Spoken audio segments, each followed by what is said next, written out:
அமெரிக்க அதிபர் ட்ரம்ப்பை அழைத்து பாடம் எடுத்த மோடி அப்படின்னு இப்போ ஒரு செய்தி ஒன்று வெளியாயிட்டிருக்கு. அதாவது ட்ரம்ப் அவர்களை தொலைபேசியில் தொடர்பு கொண்டு பிரதமர் மோடி அவர்கள் ஒரு 35 நிமிஷம் பேசியிருக்காங்க. அதில் முக்கியமான சில விஷயங்களையும் பேசியிருக்காங்களாம்.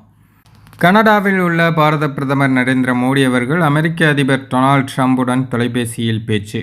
35 நிமிடம் நடந்த உரையாடலில் ஆபரேஷன் சிந்தூர் பற்றி ட்ரம்பிடம் கூறினார் மோடி. பாக்குடனான மோதலின் போது யாரிடமும் வர்த்தகம் குறித்து பேசவில்லை என ட்ரம்பின் பிதற்றலை அவரிடமே மறுத்த மோடி, இந்தியா என்றுமே மூன்றாம் தரப்பு மத்தியஸ்தத்தை ஏற்றதில்லை, இனியும் ஏற்காது என்பதை நேரடியாகவே தெரிவித்துள்ளார். இனி நடக்கும் பயங்கரவாத தாக்குதல் போராகவே கருதப்படும் என்றும் பிரதமர் மோடி திட்டவட்டம் அப்படின்னு செய்திகள் வெளியாயிருக்கு. ட்ரம்ப் இப்போ வரையும் என்ன சொல்கிறாருன்னா, நான் இந்தியா பாகிஸ்தான் போரை நிறுத்தின மாதிரி இப்போது ஈரான் இஸ்ரேல் போரையும் என்னால் நிறுத்த முடியும் அப்படிங்கிற மாதிரி பேசிகிட்டு இருக்காரு. அதற்காக தான் மோடி அவர்கள் அவருக்கே தொடர்பு கொண்டு இந்த மாதிரி சொல்லியிருக்காங்க.